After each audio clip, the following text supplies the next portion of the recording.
Subscribe करें और bell दबाएं ताकि कोई खबर रह न जाए।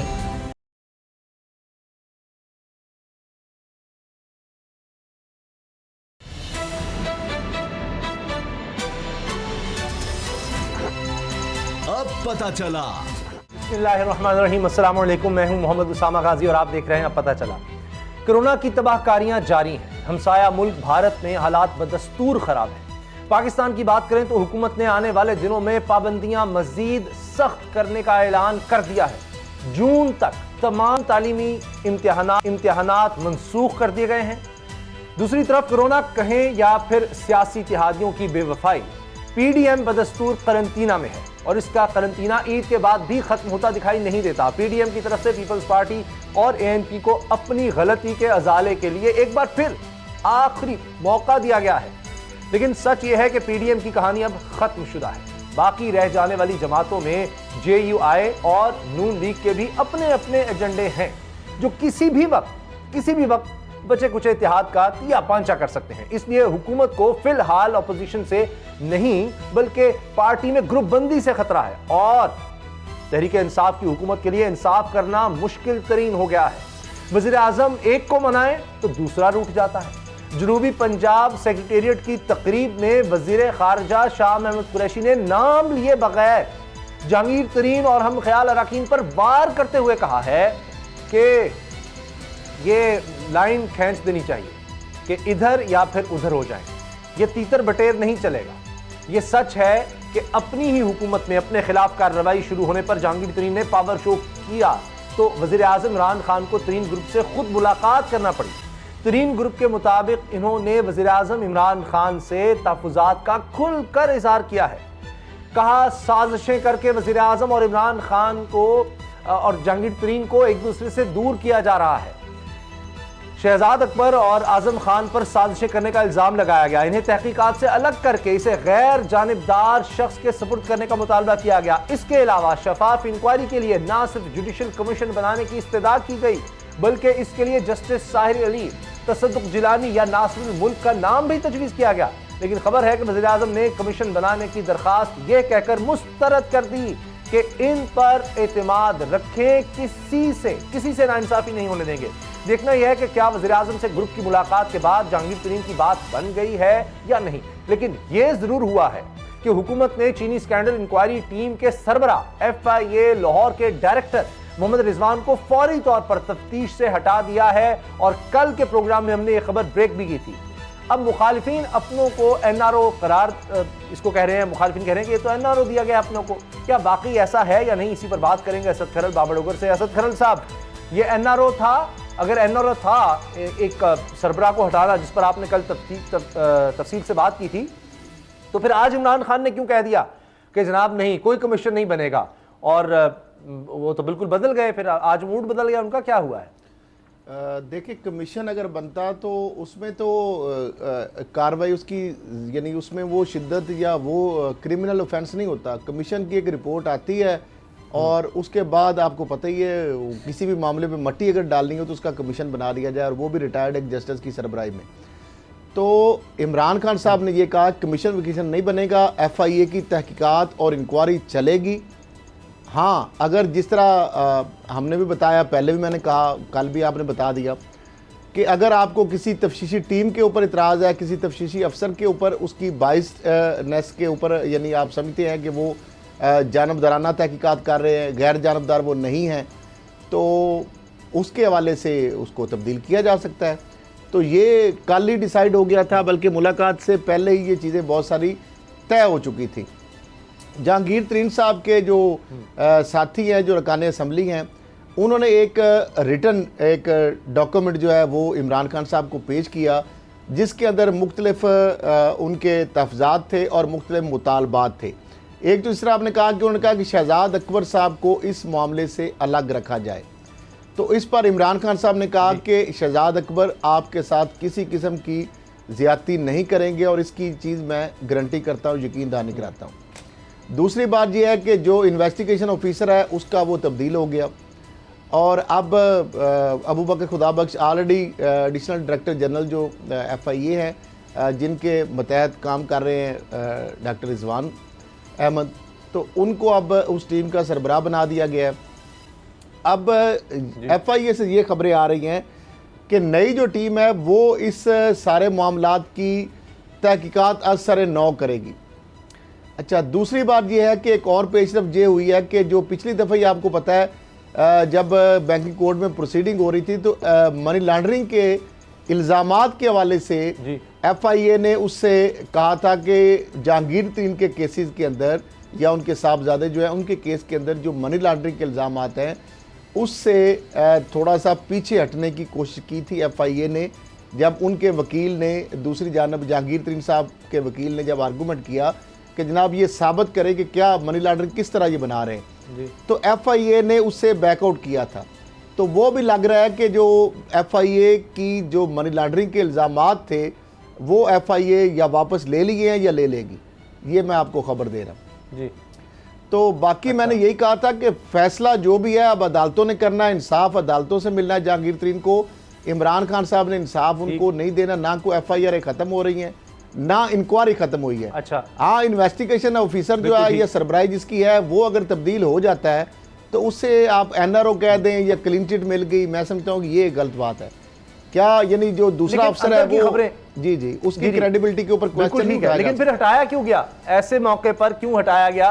कहा यह जा रहा है बाबू डोगर साहब कि जी लालच भी दी जा रही थी और प्रेशर था कि जनाब कोई FIR में कुछ रद्दोबदल करे या जहांगीर तरीन पर हाथ हल्का रखना है, बाकियों की तरफ फोकस किया जाए और मखदूम जो है इस वक्त भी काबीना का हिस्सा है उनके खिलाफ भी जनाब को इतनी कार्रवाई ना देखी जाए, तो ये खुसरो बख्तियार साहब के खिलाफ भी ना इतनी कोई कार्रवाई देखी जाए। तो क्या ये बात थी? तो अगर ये बात थी तो आज फिर कमीशन बनाने में इमरान खान साहब पीछे क्यों हट गए? कि मरियम कह रही है किसी और को नहीं, इमरान खान खुद को NRO दे रहे हैं। देखिए उसामा साहब, आज जो मुलाकात हुई है मेरी काफ़ी लोगों से बात हुई है जो आज मिल के आए इमरान खान से, तो जो जहांगीर तरीन कैंप है कोई ज़्यादा खुश नहीं है इस मुलाकात से। कोई जो वो शायद एक्सपेक्टेशन लेकर गए थे वो सारी चीज़ें उस तरह से नहीं हुई जो वो सोच रहे थे। आज जो मुलाकात हुई है उसमें जो 3-4 एजेंडे थे उसमें एक तो ये था कि जहांगीर तरीन के ख़िलाफ़ जो भी इन्वेस्टिगेशन हो रही है उसको इम्पार्शियल होना चाहिए, क्रॉस द बोर्ड होना चाहिए। दूसरा ये था कि जी कि वो लोग जो इमरान खान और जहांगीर तरीन के दरमियान दूरियां पैदा करने की कोशिश कर रहे हैं उन लोगों को आइडेंटिफाई होना चाहिए और इमरान खान उनको यहाँ से निकालें। और तीसरा ये था कि ये बागी ग्रुप जो है ये हुकूमत का भी लॉयल रहेगा और जहांगीर तरीन के साथ अपनी अलग आइडेंटिटी भी मेंटेन रखेगा। अब जहाँ तक बात है इस केस की इम्पार्शियल इंक्वायरी की, उस पर इमरान खान ने जो डायरेक्टर लाहौर थे उनको तो चेंज कर दी, उनसे इंक्वायरी चेंज कर दी है। अबू बकर खुदाबख्श को इंक्वायरी दे दी है। खरल साहब भी जानते हैं, मैं भी जानता हूँ कि अबू बकर खुदाबख्श जो है वो एक बड़ा अपराइट सा बंदा है और बड़ा वो कानूनी आदमी है, वो ना कोई प्रेशर लेता है और बड़ी इम्पार्शियल रह के इंक्वायरी करता है। तो उम्मीद ये है कि अबू बकर खुदाबख्श तो किसी का प्रेशर नहीं लेगा, ना वो शहजाद अकबर का लेगा ना वो इवन प्राइम मिनिस्टर का लेगा। वो जो भी होगा, अगर जहांगीर तरीन उससे बरी होते होंगे तो बरी कर देगा, अगर नहीं होते होंगे तो वो जो भी वो कानून के मुताबिक चलने वाला बंदा है। दूसरी चीज़ जो है शहजाद, आज मेरा ख्याल था कि आदम खान के हवाले से भी बात की जाएगी और कई लोगों की बात की है, लेकिन बात हुई है एक बंदे की हुई है। वो बात हुई है शहजाद अकबर की। उन्होंने कहा जी शहजाद अकबर साहब जो हैं इन्होंने व्हाट्सएप के ज़रिए से FIR दर्ज करवाई, ये जनाब डायरेक्टर लाहौर FIA पर प्रेशर डालते रहे हैं और ये सारी जो कुछ भी जहांगीर तरीन के ख़िलाफ़ हो रहा है उसके पीछे शहजाद अकबर का नाम है। तो इमरान खान ने और इसको तब्दील किया जाए, इसको यहाँ से हटाया जाए, तो उस पर तो इमरान खान ने कहा जी मैं उसके काम से बिल्कुल मुतमईन हूँ, तो वो तो नहीं हटेगा। तो उस पर तो उनको खरा सा जवाब मिल गया। एक ये डिमांड लेके गए थे बुज़दार की तरह, इनसे भी मुतमईन है, इनसे भी मुतमईन है। देखिए ये एक यही काम नहीं कर रहे शहजाद अकबर साहब, वो बहुत सारे काम और भी कर रहे हैं, बहुत सारी उनकी और भी असाइनमेंट्स हैं। तो वो अब ये तो नहीं बताएं ना, क्योंकि मैं माजरत चाहता हूँ, मेरी बड़ी कम इल्मी है मेरी, मैं आप दोनों से और नाजरीन से भी देखने वालों से माफ़ी चाहता हूँ कि शहजाद अकबर साहब ने अब तक किया क्या है। मैं जानने के लिए चाह रहा हूँ, मैं उनके खिलाफ नहीं बात कर रहा, यकीन जानिए, मैं वाकई जानना चाह रहा हूँ कि क्या ताकि मेरे इल्म में इजाफा हो, नवाज शरीफ के खिलाफ कुछ हुआ, शहबाज शरीफ के क्या, यानी वो एहतसाब में कौन आया है, क्या अब तक पैसे कितने आए हैं, दौलत कितनी आ गई है मुल्क में, कौमी खजाने में, कुछ बताएं तो सही कि उनके आने के बाद ऐसा क्या हो गया। देखें आज तो बशीर मेमन का एक इंटरव्यू भी आ गया, उसमें उन्होंने कहा कि जनाब जो काजी फायजिस्ता के खिलाफ रेफरेंस था उसमें भी मेन आदमी जो थे वो शहजाद अकबर साहब थे। इसके अलावा नवाज शरीफ शहबाज शरीफ के खिलाफ जितने केसेस हो रहे हैं, इवन ये ज़मीन रेवेन्यू के मामलात, ये सारा शहजाद अकबर साहब जो है इनको इन्हीं कामों के लिए रखा गया हुआ है। वो हैं तो अमूर दाखिला के मशीर, लेकिन वो कानूनी राय भी देते हैं, वो एहतसाब को भी देखते हैं, वो नैब को भी देखते हैं, वो सारी चीज़ों को देखते हैं। और असल में वो मशीर हैं आज़म खान साहब के, वहाँ पर आज़म खान साहब के वो राइट हैंड हैं और जो वो कहते हैं वो करते हैं। तो ये बड़ी सारी चीज़ें हैं जो वो कर रहे हैं। खान साहब के खासी करीब हो चुके हैं, शरीफ ख़ानदान के खिलाफ जो जितने भी केसेस हैं उनको भी उनकी निगरानी वही कर रहे हैं। इसके अलावा प्रेसिडेंट हाउस में जो कुछ भी होता है उसके ज़्यादातर चीज़ों के ज़िम्मेदार जो हैं वो शहजाद अकबर और आज़म खान होते हैं। अब वो ठीक चीज़ें हैं या गलत हैं ये तो आने वाला वक्त क्या करेगा। तो आपको ये बिल्कुल लग रहा है कुछ हासिल नहीं हुआ इस मुलाकात से, सिवाय इसके कि चलें एक जो डिमांड थी वो पूरी हो गई, कोई रिलीफ आपको मिलता नजर नहीं आ रहा, या कम से कम जो एक्सपेक्टेशंस थी वो तो बिल्कुल पूरी नहीं हुई। तो अब आगे क्या होगा? जहांगीर तरीन अब फैसला करेंगे, कुछ दिनों में सामने आएगा, केसेस तो उस तरह चलेंगे। अच्छा, आज मैंने एक जहांगीर तरीन के बिल्कुल राइट हैंड जो आज इस मीटिंग में, मैंने उनसे पूछा कि आप उस मीटिंग का खुलासा बताएं, क्या मिला आपको उस मीटिंग से। उन्होंने कहा जी बस सो ही है, कुछ नहीं मिला इसमें। तो आप इससे अंदाज़ा लगा लें कि इस मीटिंग से इनको क्या मिला है। कुछ भी नहीं मिला। खान साहब स्टेटस को मेंटेन्ड है। हाँ, ये एक इंक्वायरी ऑफिसर चेंज हो गया। जुडिशल कमीशन की जो डिमांड थी वो खान साहब ने कहा कि नहीं, ये मेरिट पे केस चलेगा और इसको इसी तरह चलने दें।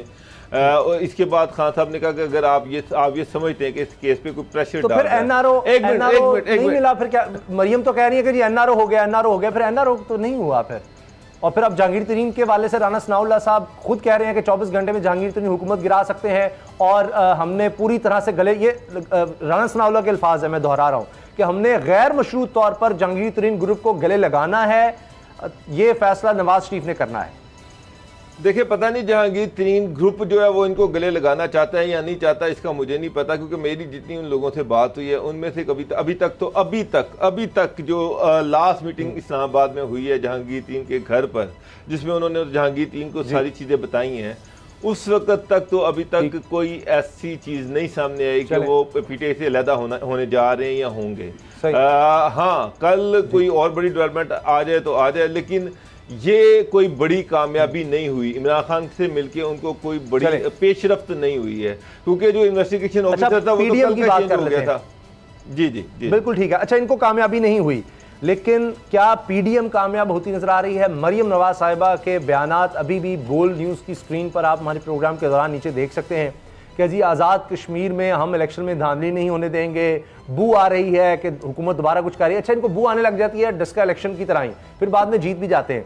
फिर वो कह रही है कि जी हम तो चाहते हैं कि ये पूरी तरह से एक्सपोज हो जाए मजीद 2 साल में, तो हम इनको बर्दाश्त कर लेंगे, अवाम नहीं बर्दाश्त करेंगे। तो ये एक और यू टर्न नज़र आ रहा है। फिर वो कहती है कि जी अब नून लीग पुरानी नून लीग नहीं रही। असद खरल साहब, मैं आपके गोशगुजार कर रहा हूँ, नून लीग पुरानी नून लीग नहीं है कि इसको तंग करेंगे तो चुप करके सह लेगी, ये ऐसे नहीं होगा। और अब वो कह रही हैं कि जो गिलगित बल्तिस्तान में हुआ वो नहीं हम होने देंगे। फिर मियाँ जावेद लतीफ़ साहब के हवाले से उन्होंने कहा है कि वो भी उतने ही मुहिब वतन हैं जितने हम हैं। इस पर हम आगे जाके बात करेंगे, मियाँ जावेद लतीफ़ से तफसील से बात करनी है। मुझे अभी पीडीएम का बताएं मुस्तकबिल क्या नज़र आ रहा है। मरियम साहिबा तो लगता है कि फिर जाग गई हैं कि किसी तरह से हुकूमत को गिराया जाए, लेकिन पीपल्स पार्टी एएनपी के बगैर कैसे होगा? पीपल्स पार्टी को आखिरी मौका दिया है, लेकिन वो आखिरी मौके से फ़ायदा नहीं उठा रही। और शाज़िया मरी साहिबा ने जो कल बयान दिए हैं वो तो जलती पर तेल का काम है पीपल्स पार्टी की तरफ से। कि फजलुर रहमान साहब ने उम्मीद है कि पूछा होगा कि भाई ये किस तनाजुर में डील क्या हुई है जिस पर 5 साल दे दिए तुमने तहरीक इंसाफ को।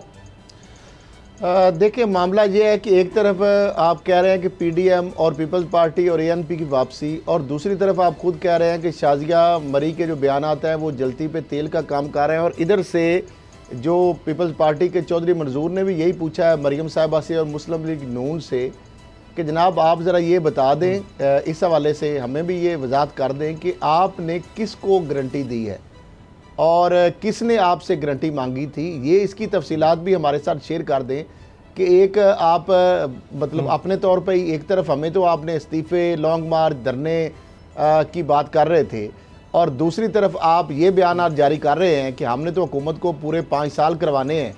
तो ये तो बिल्कुल कौलो फेल में तजाद है, और ये डील इसके तो अंदर नज़र आ रही है। तो अब मरियम साहबा बेरोज़गार, जिस तरह डोगर साहब ने भी कहा, अभी बेसिकली अब हो गई हैं। शहबाज शरीफ आ गए हैं, हमजा शहबाज पहले ही बाहर हैं।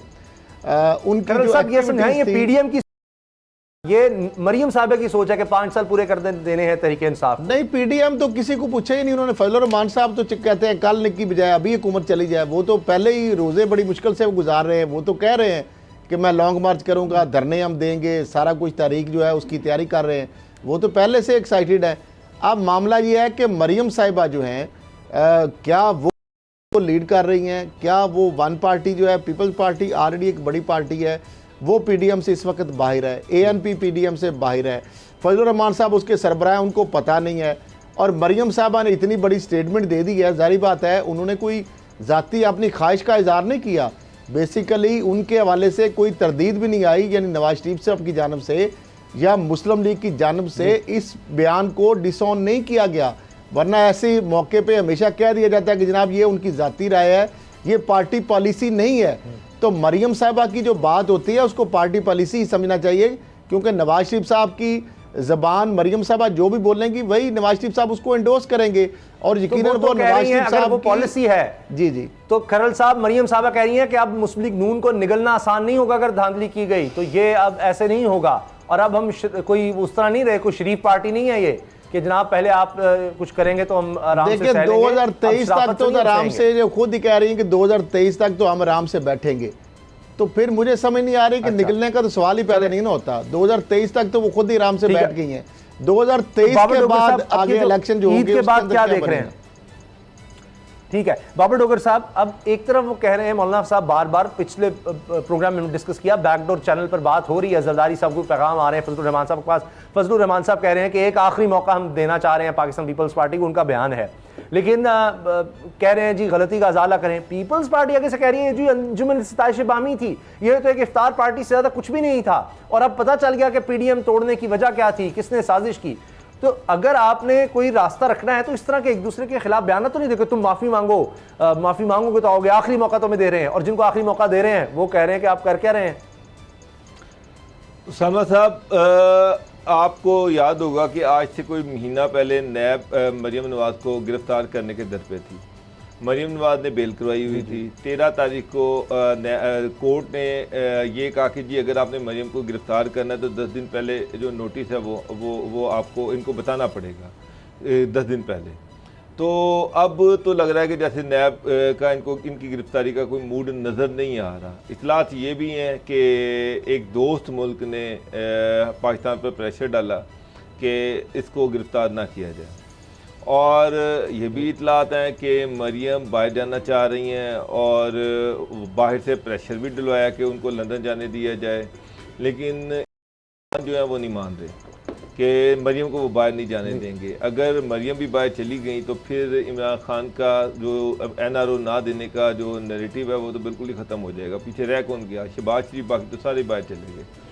तो वो किसी सूरत में मरियम को बाहर जाने नहीं देना चाह रही।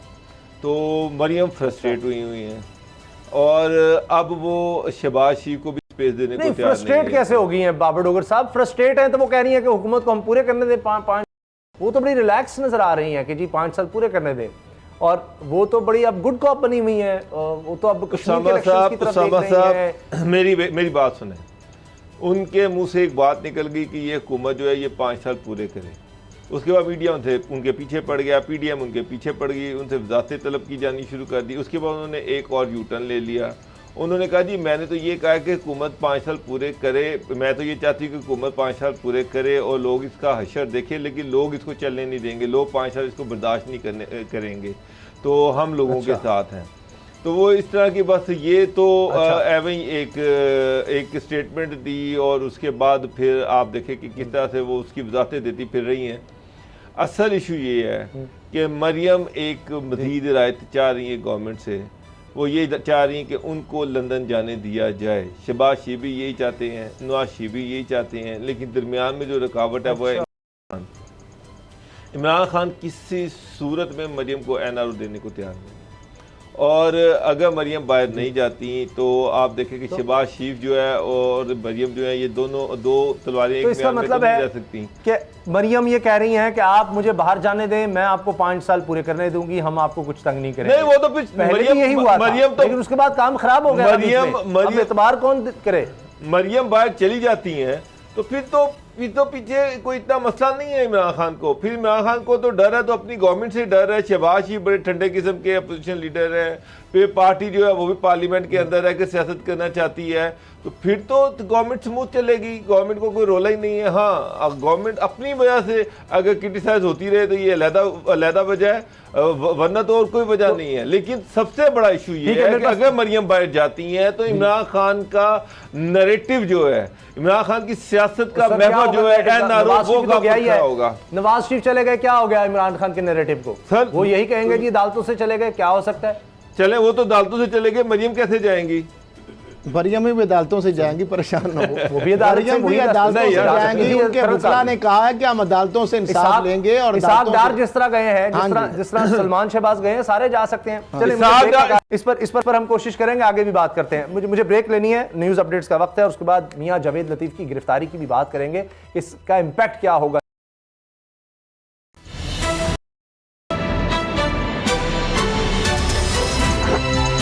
अब पता चला।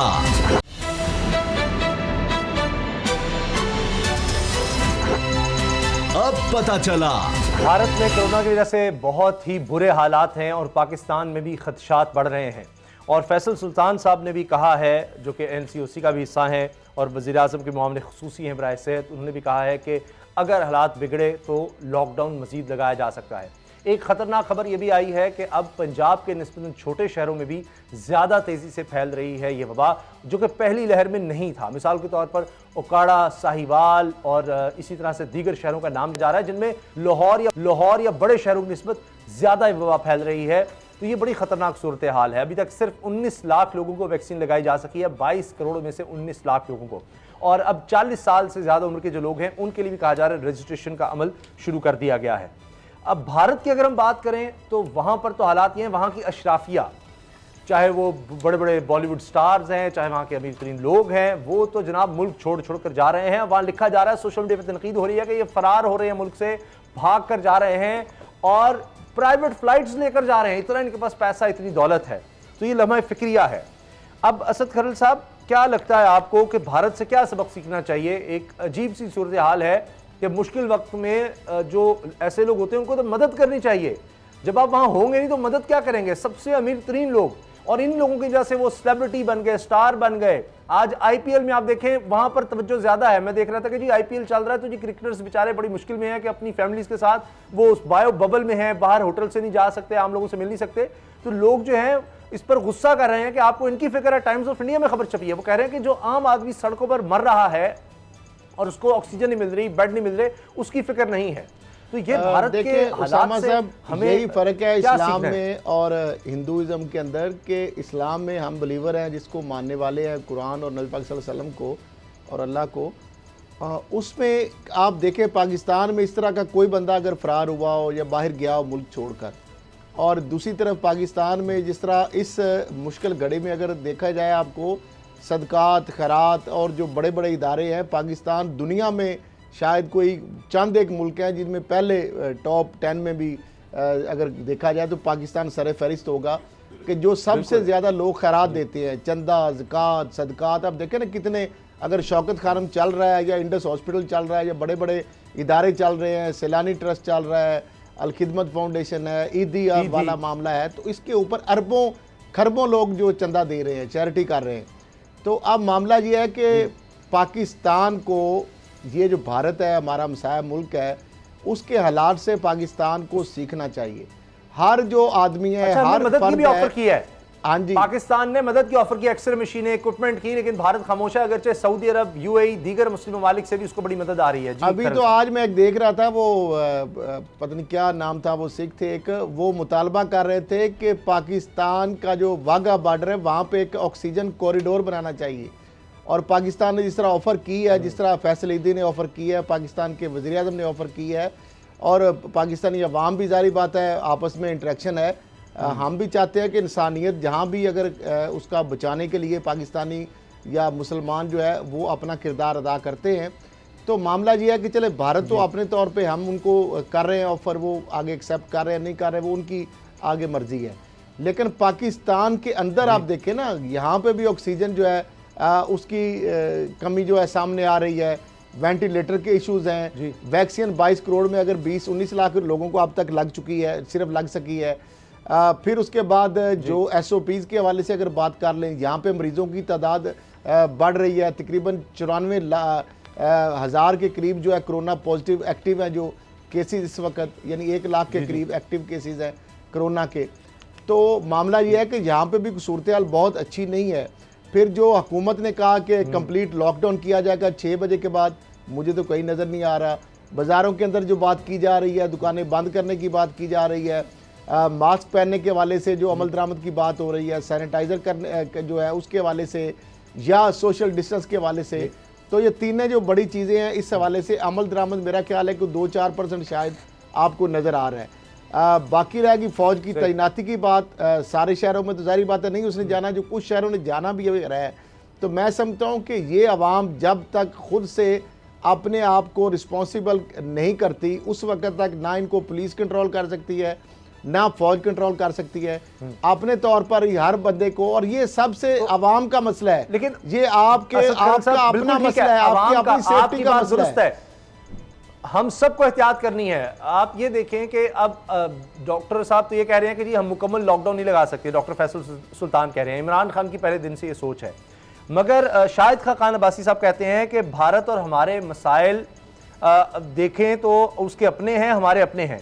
अब उन्होंने कहा कि हमारे पास जो हालात हैं वो ये है कि भारत 8% आबादी को वैक्सीन लगा चुका, हम 1% को भी नहीं लगा सके, और हुकूमत ने आज तक वैक्सीन खरीदी ही नहीं है। जबकि फैसल सुल्तान साहब कह रहे हैं हमने 3 करोड़ वैक्सीन के लिए मुआहदे कर लिए हैं और 3 कंपनियों से किए हैं, तो आने वाले दिनों में वो आ भी जाएगी। तो बाबर साहब आप क्या देख रहे हैं, ऑक्सीजन के लिए इंतजाम आपको होते नजर आ रहे हैं? क्योंकि मेरी एक दोस्त से आज बात हो रही थी लाहौर में, वो बता रहे थे कि कहीं कोई बेड अवेलेबल नहीं है, कहीं कोई ऑक्सीजन का बेड हो, ये वेंटिलेटर हो, इस वक्त सरकारी अस्पतालों में जगह खत्म हो चुकी है। उसामा साहब, सूरत हाल तो यही है कि लाहौर सबसे ज़्यादा अफेक्टेड एरिया है पूरे पाकिस्तान में, लेकिन जहाँ पर 8% से ज़्यादा केसेस जो हैं वो रिपोर्ट हो रहे हैं। अब मसला ये है कि लाहौर में जैसे खरल साहब कह रहे हैं, कोरोना पर के जो SOPs हैं उसके हवाले से जो इम्प्लीमेंटेशन है वो ज़ीरो है। कल एक फुटेज बड़ी वायरल हुई थी इचरा बाज़ार की, वहाँ पर जिस तरह से लोगों का रश था और बग़ैर मास्क के, कोई SOP नहीं, तो वो तो बड़ी खौफनाक फुटेज थी कि किस तरह से बाज़ारों में रश लग रहा है और लोग SOPs पर अमल दरामद नहीं कर रहे। अब मेरा एक सवाल है कि पुलिस, पंजाब पुलिस, इसका जो बजट मैंने आज पता किया वो 95 अरब रुपया है सालाना बजट। दस्का का इलेक्शन ये करवा नहीं सकते, तहरीक लब्बैक पाकिस्तान जो कालअदम है उसके वर्कर्स को ये उठा नहीं सकते, 800 बंदे इनके पकड़े जाते हैं क्राउड में और वो हड्डियां तोड़वा बैठते हैं। समा साहब, फिर ये पुलिस किस काम के लिए है? बांग्लादेश की मैं मिसाल देता हूँ, वहाँ पर लॉकडाउन लगा, बड़ी सख्ती से पुलिस ने और डिस्ट्रिक्ट एडमिनिस्ट्रेशन ने उस पर इम्प्लीमेंट करवाया। 4-4 लाख रुपया, 5-5 लाख रुपया दुकानदारों को जुर्माने किए गए, लोगों को पकड़ के उनको जुर्माने किए गए, और मजाल थी कि कोई एक बंदा भी बाहर निकले, एक दुकान भी बाहर खुले, इतना खौफ था। इंडिया में इतना शदीद कोरोना का अटैक है, लेकिन वहाँ पर फ़ौज को नहीं बुलाया गया। सारा यूरोप देख लें, मिडल ईस्ट देख लें, फ़ौज को कहाँ बुलाया जाता है? डिस्ट्रिक्ट एडमिनिस्ट्रेशन और फ़ौज तो आपका आखिरी होता है कि आखिरी ऑप्शन होता है कि जब हालात बिल्कुल बिगड़ जाएं, हाथ से निकल जाएं, डिस्ट्रिक्ट एडमिनिस्ट्रेशन जो है उसके हाथ से चीज़ें निकल जाएं। मेरा सवाल ये है कि डिस्ट्रिक्ट एडमिनिस्ट्रेशन या पुलिस ने कब ये एफर्ट की? हम उनको किस चीज़ की सैलरियाँ दे रहे हैं, हम किस चीज़ की उनको याशियाँ दे रहे हैं? गाड़ियाँ, 100 अरब रुपए का बजट है, डिस्ट्रिक्ट एडमिनिस्ट्रेशन उनके पास गाड़ियाँ देखे, दफातर देखे, उनका स्टाफ देखें, और ये किसी एक बंदे पर SOP अमल दरामद नहीं करवा सकते? ये कितनी बड़ी फेलियर है। वजीर सेहत पर मुकदमा हो गया है और वो झगड़ा साहब पर, तैमूर सलीम झगड़ा पर, उन पर तो मुकदमा हो गया, असिस्टेंट कमिश्नर ने करवाया है। और के जी उन्होंने एक इफ्तार पार्टी में शिरकत की, अगरचे वो बाहर ओपन में थे। उसामा साहब, मैं पंजाब की बात कर रहा हूँ, हुआ है, पंजाब की बात कर रहा हूँ। वहां भी तो पंजाब में कहां पर है आईजी, कहां है चीफ पाकिस्तान सेक्रेटरी? आपको कोई नजर आता है? कौन सा एसओपी पर अमल हो रहा है? पूरे 6 महीने से हम यहाँ पर रोज शोर में चाह रहे हैं कि एसओपी पर अमल नहीं, दरामद नहीं करवाया जा रहा। आज तक कभी किसी ने पुलिस को पूछा है? मुझे बताया किस दुकान का इन्होंने जाके अभी तक उसको फाइन किया, जुर्माना किया? सर, कोई एक दुकान, उस्मान कोई एक बुज़दार से फैक्ट्री, यहाँ पर तो ये था, नहीं आया पाकिस्तान, यहाँ पर तो ये था, इमरान खान साहब के अल्फाज हैं, यहाँ पर तो उस्मान बुज़दार साहब से बेहतरीन आदमी नहीं है। अगर वो नहीं है कर पा रहे तो पाकिस्तान में कोई और आदमी नहीं है जो इस पर अमल दरामद करवा सके। साहब, यहाँ पर तो टेस्ट किया गया है, यहाँ पर तो हालात इमरान खान ने ये थे। वज़ीर आला उस्मान बुज़दार को टेस्ट करने के बाद वज़ीर आला लगाया है, वो करके दिखाते हैं। उन्होंने चंद दिनों में ही पनाका बनाकर दिखा दी थी। अगर वो नहीं अमल दरामद करवा सके तो कहीं कोई मसला है। उस्मान बुज़दार साहब जैसा आदमी अगर नहीं कर पा रहा तो उससे बेहतर तो पाकिस्तान में कोई आदमी नहीं है उस जैसा हीरा। बात तो आपकी ठीक है, ये तो कोहिनूर हीरा जो है ये इमरान खान साहब को डीजी खान के पहाड़ों से ही मिला है। और हालात ये है कि आप पिछले साल आप देख लें, लॉकडाउन के दौरान पुलिस पैसे ले लेके दुकानें खुलवा के सामान बिकवाती रही है। वो दुकानदार जो पैसे देते थे वो दुकानें खोलकर, सर हम यहाँ इस प्रोग्रामों में रिपोर्ट करते रहे। एक मिनट तो जब मेरा सवाल बात तो ये करें है, आप, मेरा अच्छा, एक मिनट, असद खरल साहब ये बात सही है? नहीं, असद खरल साहब आपके ख्याल है बाबर साहब सही कह रहे हैं? ये कैसे मुमकिन है? मैं नहीं समझता उस्मान बुज़दार के होते हुए जिसके बारे में सनद दे रहे हैं इमरान खान साहब। उसामा साहब, आप भी बाजारों में जाते हैं, क्या दुकानें जब लॉकडाउन था क्या आप उस टाइमिंग के मुताबिक दुकानें बंद होती थी 100%? बाजारों में जो रश है एसओपी पे ये अमल दरामद करवा रहे हैं। नहीं बंद होती थी तो जाहिर बात है किसी की मिली भगत से ईमान से वो खुलती थी ना, वरना अगर सख्ती से इंतजामिया और पुलिस अमल दरामद कराए इन लेटर एंड स्पिरिट तो सर, फिर किस तरह उस्मान बुज़दार ने जाकर बंद करानी है? तो नहीं, उस्मान वज़ीर आला बुज़दार उस्मान बुज़दार ने जाकर जाकर बंद करानी है दुकानें, वो निकल जाए सड़कों अगर पर। उनके नहीं, अहकामात ये ऑस्ट्रेलिया के प्राइम मिनिस्टर ने बंद करवानी है, या आप यूके के प्राइम मिनिस्टर से रिक्वेस्ट कर लें, नहीं तो ईरान वालों से कह दें या भारत वालों से कह दें कि जी आगे दुकानें बंद कराएं। उसामा साहब आप ही वलीउल्लाह है, मुझे लग रहा है कि आप बहुत पहुंचे हुए बुजुर्ग हैं। नहीं, मैं तो बुज़दार साहब से सिर्फ ये रिक्वेस्ट ही कर सकता हूं कि देखें, आपके इल्म में नहीं है कि ये हो रहा है जिनके बारे में इमरान खान साहब इतनी तारीफ कर रहे हैं, उनका टेस्ट लेकर लगाया गया है, बेहतरीन वो आदमी है। तो मुझे तो बड़ा दुख हुआ ये बात सुनकर कि उनके होते हुए ये अमल दरामद नहीं हो रहा। साहब मैं समझता हूँ कि वो मतलब या तो इंतजामी एरी या क्योंकि नाहल नहीं हो सकते बुज़दार साहब। इमरान खान साहब का इतना तजर्बा है तो वो एक नाहल आदमी को नहीं पंजाब दे सकते। बहरहाल मुझे ब्रेक लेनी है और ब्रेक के बाद बात करेंगे मियाँ जावेद लतीफ़ की गिरफ्तारी की। मरीम साहबा कह रही है कि उनसे ज़्यादा पाकिस्तान से प्यार करने वाला है ही कोई नहीं, लेकिन वो कहते हैं कि पाकिस्तान ना खपे, पाकिस्तान नहीं चाहिए और अपनी बात पर कायम है। कहते हैं मैं माफ़ी भी नहीं मांगूंगा। ब्रेक के बाद बात करते हैं।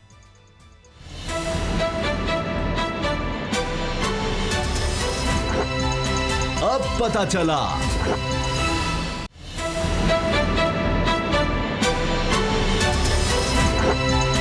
अब पता चला मियाँ जावेद लतीफ़ साहब आखिरकार गिरफ्तार हो गए।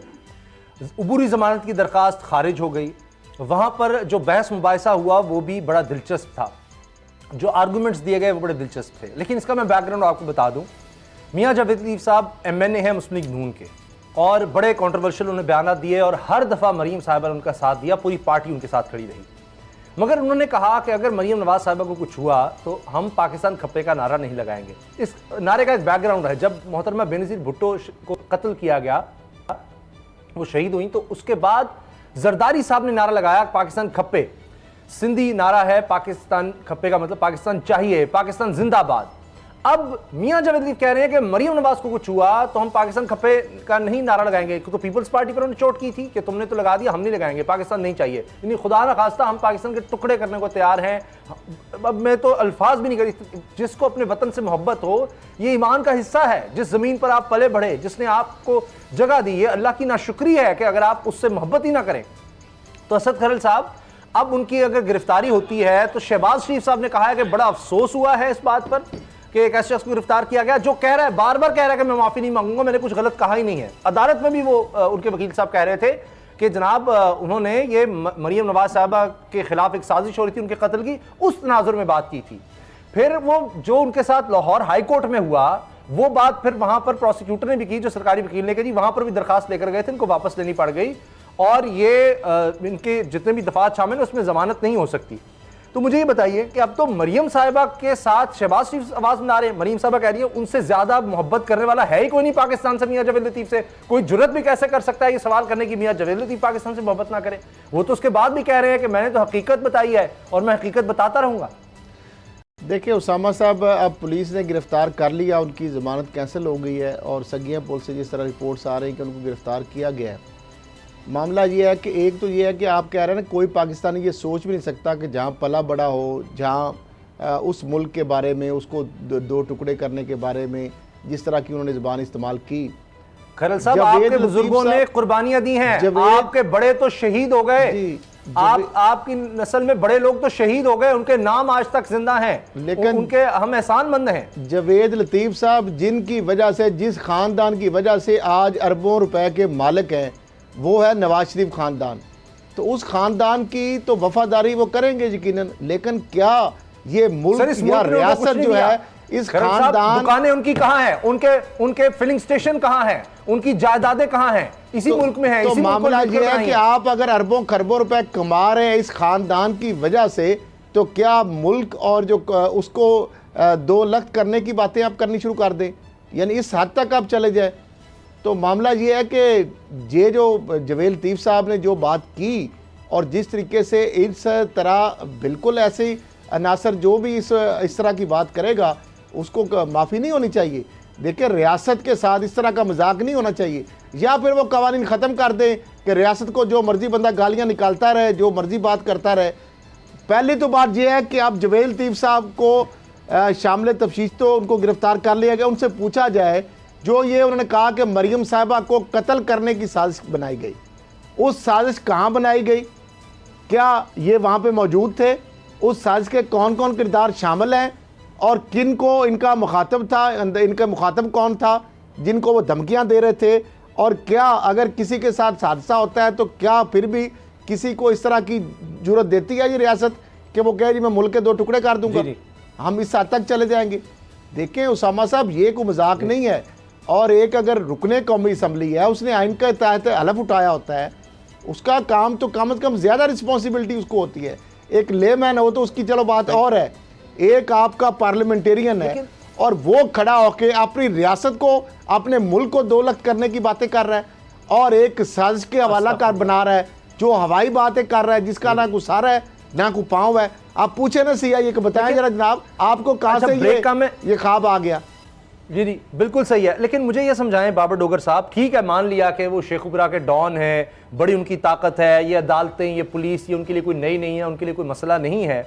लेकिन जो मुल्क अल्लाह रसूल के नाम पर बना हो, 22 करोड़ आवाम का ये मुल्क है, यहाँ पर अल्लाह ताला उनको रिस्क दे रहा है। इस मिट्टी में हमारे बुजुर्ग दफन, हमने भी इस मिट्टी में चले जाना है, यहीं पर हम फजाइल लेते हैं, हमारे बच्चे यहाँ पढ़ते हैं। कोई भी शख्स, कोई सियासतदान, कोई जज, कोई जर्नैल, कोई सहाफ़ी, वो इस मुल्क से बढ़कर कैसे हो सकता है? ये कौन लोग हैं? और फिर वो कहते हैं कि नहीं मैं माफ़ी नहीं मांगूंगा, मैंने गलत कुछ कहा ही नहीं है। तो बाबर डोगर साहब, ये बड़ा जुल्म हो गया है, इससे बड़ी कोई ज्यादती नहीं हो सकती कि मियां जावेद लतीफ के एमएनए है, उसको आप गिरफ्तार कर लो, कहते हैं उनको फांसी लगा दे। उनके वकील साहब ने कहा है जी फांसी लगा दें जी, वो कहते हैं फांसी। मरियम कहती है उनसे बड़ा मुहिब्बे वतन कोई हो ही नहीं सकता। तो ये किस तरह की मोहब्बत है, मुझे जरा समझाएं बाबर साहब। उसामा साहब अगर इतना ही जुर्रत और दिलेर थे और इतने ही हिम्मत वाले थे तो फिर आज वो कोर्ट के बाहर खड़े होते और जब कोर्ट ने बेल कैंसिल की थी तो अपनी गिरफ्तारी सरेंडर करते, बजाय ये कि कोर्ट ने कहा कि जनाब 2 मिनट में फैसला आ रहा है और ये वहाँ से शेखपुरा दौड़ गए कि गिरफ्तारी से बचने के लिए, और सगिया पुल पे जाके इनको गिरफ्तार किया उन्होंने। तो फिर वहाँ पे खड़े होते ना, दिलेरी के साथ अपने नैरेटिव पे कायम रहते। खरल साहब ने बिल्कुल ठीक कहा है कि पहले तो बात यह है कि ये इस्टेब्लिश करें कि जो इन्होंने वो जो इल्ज़ाम लगाया कि मरियम के हवाले से वो क्या साजिश है, इनके पास उसकी क्या इन्फॉर्मेशन है, इन्होंने किस इन्फॉर्मेशन की बुनियाद पर ये कहा कि जनाब पाकिस्तान ना खपे, खुदा ना खास्ता पाकिस्तान हमेशा खपे, पाकिस्तान हमेशा खपे, हमारा तो यही नारा है उसामा साहब। मसला ये है कि ये लोग जो हैं ये किस अपने आकाओं की गुलामी में, उनकी नौकरी में इस हद तक चले जाते हैं, उनको खुश करने के लिए ये सारी हदें पार कर देते हैं, ये आइनी हदें भी पार कर जाते हैं। खैर साहब ने कहा इसने आइन के तहत ओथ लिया हुआ, लेकिन उसी ओथ की भी तौहीन की है, आइन की भी तौहीन की है। भाई ये कौन होता है कि ये कहने वाला कि पाकिस्तान ना खपे? पहले तो बात ये है कि साबित करे कि कौन सी साजिश है, इसके पास क्या इंफॉर्मेशन है, इसके पास क्या सबूत हैं जो ये इस तरह की बातें कर रहे हैं। एक बंदा बाहर बैठा हुआ है लंदन में, वो बैठ के कुछ भी कह देता है और ये लोग जो हैं वो पाकिस्तान तोड़ने के लिए निकल जाते हैं। बाकी पाकिस्तान 22 करोड़ अवाम का मुल्क है और कितनी कुर्बानियों से बनाया गया है, लोग अभी तक उसके लिए कुर्बानियाँ दे रहे हैं। और ये लोगों ने क्या, इन लोगों ने तो माल बनाया सारी लीडरशिप का इन्होंने पाकिस्तान को दिया क्या है? अगर नवाज शरीफ वजीर आजम नहीं है तो मुल्क में जमहूरियत खत्म हो जाती है, अगर वो वज़ीर आज़म नहीं है, अगर मरियम नहीं है जी, उनके साथ कोई अच्छा सलूक उस तरह जिस तरह का वो चाहते हैं जी, उनको बिठा दिया जाए ला कर वज़ीर आज़म हाउस में कि जी आपका या उनके नाम लिख दिया जाए, तो अगर वो नहीं है तो ये मुल्क की फिर आपको नज़र नहीं आता। और चले माफ़ी मांग लें, आप कहें तो सिर्फ मुझसे कुताही हुई है, गलती हुई है, आपकी लीडरशिप आपके साथ आके खड़ी हो गई है। शहबाज शरीफ साहब ने भी आज कह दिया जी बड़ी ज़्यादती हो गई है, मरीम साहब भी कह रही है उनसे तो ज़्यादा प्यार करने वाला मुझसे कोई नहीं है, तो उनसे कहें कि माफ़ी मांग लें कि ये मेरा जुमला गलत था, आगे बात में बात चलेगी, अपने आप को डिफेंड करें। वो तो उस पर खड़े हैं। बिल्कुल उसामा, मैं आपकी बात से एग्री करता हूँ। यहाँ तो फिर जो मरियम कह रही है तो फिर वो ये माफ़ी मांगेगी कि भाई पाकिस्तान से बढ़कर कोई नहीं है, कोई शख्स, कोई पर्सनैलिटी, कोई बंदा पाकिस्तान से बढ़कर नहीं है। रियासत है तो सब कुछ है, रियासत नहीं है तो फिर कुछ भी नहीं है। लेकिन वो कह रहा है कि मैं ये नहीं कहूँगा। मैं तो हैरान हूँ कि कितनी दीदा दिलेरी से वो ये लोग बात कर रहे हैं। इस पर तो आर्टिकल 6 लगना चाहिए और जो लोग इसको सपोर्ट करें उन पर भी आर्टिकल 6 लगना चाहिए कि आप किस तरह से ये बात कर सकते हैं, किस तरह से आप रियासत के अगेंस्ट बात कर सकते हैं। दुनिया में कोई मुल्क ऐसा नहीं है जहाँ पर आपको कोई लॉ ये इजाज़त देता हो कि आप जिस मुल्क से में रह रहे हैं, जहाँ से कमा रहे हैं, जहाँ पे खा रहे हैं, जिस मुल्क ने आपको आइडेंटिटी दी, उसके खिलाफ आप बात करें। और आप लोग इन लोगों की नौकरियों और इन लोगों की गुलामियों में इतना आगे चले जाते हैं कि आपको रियासत जो है वो छोटी कहीं ऐसा तो नहीं है। आखिरी सवाल कि मियां जावेद लतीफ़ साहब जो है, उनका एक बैकग्राउंड है, उनके ऊपर मुकदमे और ये कोई नई बात नहीं है, तो इस वजह से उनका ये हौसला इतना बढ़ गया कि क्या हुआ है, सारी उम्र गुजर गई मुकदमों में, कब्ज़ों में, हमने वापडा वालों को मारा, सुई गैस वालों को मारा, कुछ भी नहीं कोई मेरा बिगाड़ सकता। तो वो एक आदत बन जाती है कि कुछ नहीं होता, अदालतें हमारे लिए क्या है, पुलिस क्या है। साहब आपकी बात बिल्कुल ठीक है। ये लोग अदालतें, इनको पता है कि ये चलें कोई 2 महीने 4 महीने की सज़ा हो भी गई तो कोई बात नहीं है, कल जो लीडरशिप है वो अकोमोडेट करेगी, वो पैम्पर करेगी और हम जनाब शहीद जमहूरियत बनेंगे। और उसमें ये है कि कल अगर कोई नून लीग की गवर्नमेंट बनती है, कोई मिनिस्ट्री मिल जाएगी, कोई ओहदा मिल जाएगा। इन छोटे छोटे ओहदों की लालच में, इन छोटे छोटे जो ओहदे हैं इनकी लालच में ये कहाँ तक चले जाते हैं, ये आपके सामने है। बिल्कुल ठीक है। और असद खरल साहब, मेरे पास 10 सेकंड है, आप भी या आपका ख्याल है कि अब ये नून लीग की गिरफ्तारी का मतलब है कि नून लीग का बयानिया भी गिरफ्तार हो गया? अच्छा, टाइम खत्म हो गया, मैं माफ़ी चाहता हूँ खरल साहब क्योंकि हेडलाइंस का वक्त हो रहा है, मैंने देखा। तो अब देखते हैं कि अब नून लीग क्या इससे सबक लेगी कि अब मज़ीद मुल्क के खिलाफ इस तरह से बात कोई लीडर नहीं करेगा। इजाज़त दीजिए, अल्लाह हाफ़िज़।